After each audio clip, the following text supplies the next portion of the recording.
చిత్తూరు జిల్లాలో భారీ cyber crime వెలుగు చూసింది. దాయ్ ఆన్లైన్ యాప్లో ఏకంగా 50 కోట్లు పెట్టుబడి పెట్టి మోసపోయారు బాధితులు.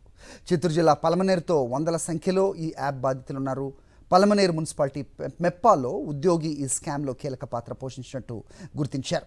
40 రోజుల్లో 10 రెట్లు ఆదాయం వస్తుందని ఆశపెట్టారు. దీంతో ఒక్కొక్కరు 1 లక్ష నుంచి 40 లక్షల వరకు దాయ్ యాప్లో పెట్టుబడి పెట్టారు.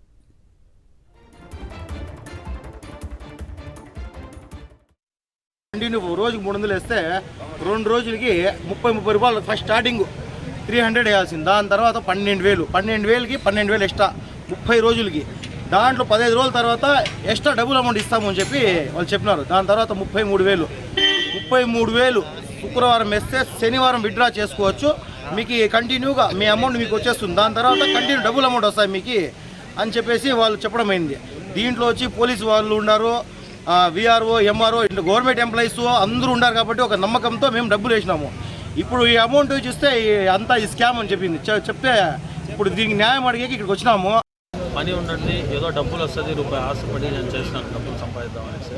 ఇలాంటప్పుడు యాప్ ఉంది, దీంతో వస్తుంది అని చెప్పి షేర్ చేశారు. లింక్ షేర్ చేసి ప్రమోట్ చేస్తే నన్ను నమ్మి డబ్బులు కూడా చేస్తాను. చాలా మంది నాకు వస్తుందని చూసి ఆశతోనే వేసాను. నేను సంపాదించింది ఏం లేదు. నేను కూడా మోసుకున్నాను 5.5 లక్షల రూపాయలు. నాది సొంత డబ్బు ఉంది. నేను కూడా 1 రూపాయి తిన్న పాప అనేది పోలేదు చూపించగలను. నా యాప్ నాది కూడా యాప్ ఓపెన్ అవ్వట్లేదు. నన్ను చూసి ఏదో నవాజ్ సంభాషిస్తున్నాడని చాలామంది వేశారు. ఎవరికైతే 1 రూపాయి వచ్చిన పాప అనేది ఎవరు పోలేదు. దయచేసి దీని మీద అధికారులు స్పందించాల్సింది కోరుకుంటున్నాను.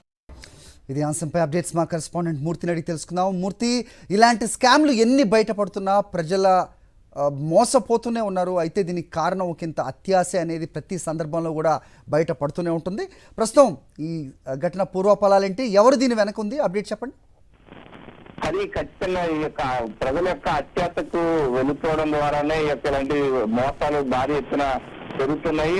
సైబర్ నేరస్తులు దాన్ని క్యాష్ చేస్తుంటూనే ఉన్నారు. ప్రధానంగా ఉమ్మడి చిత్తూరు జిల్లాలో పెద్ద ఎత్తున ఈ యొక్క యాప్కు సంబంధించి కొద్దిపాటి నగదు పెట్టుబడి పెట్టడం ద్వారా భారీ ఎత్తున 10 రెట్ల అదనంగా డబ్బులు వస్తాయనేటువంటి అత్యాశ చూపించి ప్రత్యేకించి మెప్మాకి సంబంధించినటువంటి సిబ్బంది ఏదైతే వారి యొక్క క్షేత్రస్థాయిలో ఉన్నటువంటి ప్రజలను పెద్ద ఎత్తున ఈ యొక్క ఆన్లైన్ యాప్ల్లో నగదు పెట్టుబడి పెట్టాలంటూ మొబైల్ చేస్తున్నారు. ఈ క్రమంలోనే ఉమ్మడి చిత్తూరు జిల్లా పలమనేరు పరిసర ప్రాంతాల్లోనూ, ఇటు కుప్పం పరిసర ప్రాంతాల్లో భారీ ఎత్తున నగదు పెట్టుబడి పెట్టి మోసపోయినటువంటి ఘటన వెలుగుతుంది.